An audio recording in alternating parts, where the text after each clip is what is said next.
Assalamualaikum warahmatullahi wabarakatuh.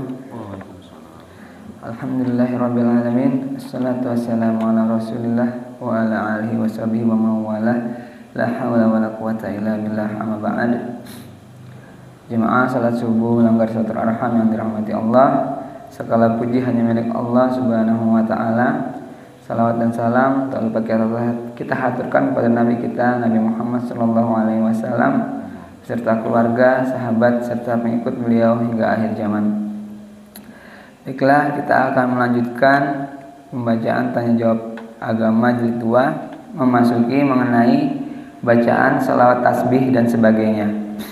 Pertanyaan dari Kasih Delamir di Bengkulu bertanya, dalam khutbah-khutbah sering kita dengar anjuran untuk banyak membaca salawat atau tahlil ataupun bacaan lainnya yang disebutkan dalam hadis sahih yang dinyatakan akan menjadi simpanan di akhirat nanti.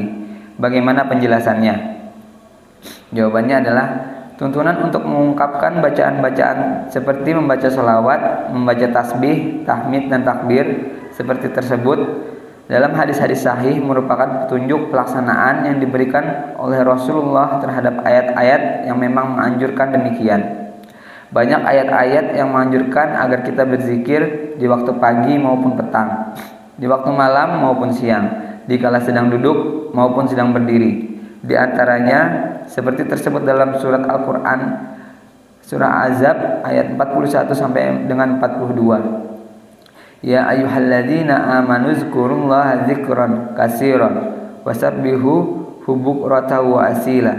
Artinya, hai orang yang beriman, berzikirlah dengan menyebut nama Allah, zikir yang sebanyak-banyaknya, dan bertasbihlah kepadanya waktu pagi dan petang.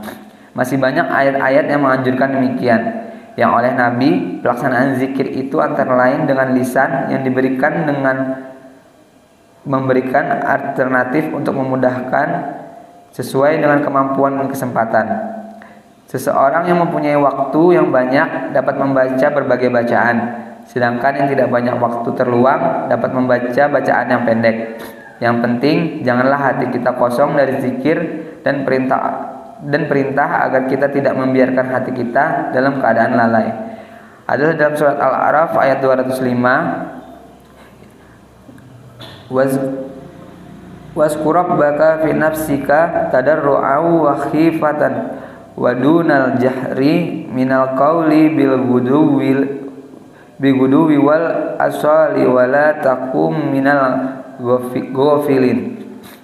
Artinya, dan sebutlah nama Tuhanmu dalam hatimu dengan merendahkan diri dan rasa takut dan tidak mengeraskan suara di waktu pagi dan petang, dan janganlah kamu termasuk orang-orang yang lalai.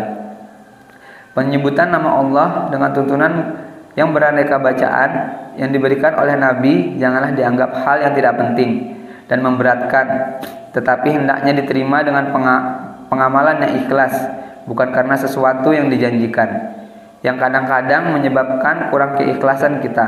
Untuk memilih bacaan mana yang baik diserahkan kepada pribadi masing-masing kita, menurut kemampuan dan kesempatan kita. Pedoman yang terpenting adalah agar tuntunan yang dibaca itu berdasarkan pada tuntunan yang sahih, dan jangan sampai takaluf sampai dengan takaluf diri dengan memberat-beratkan dan melampaui batas.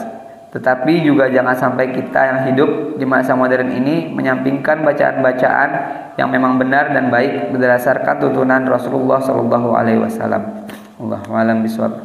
Alhamdulillah, kita telah sama-sama mendengarkan tanya jawab agama mengenai bacaan salat tasbih dan sebagainya. Semoga bisa menambah pengetahuan serta keimanan kita.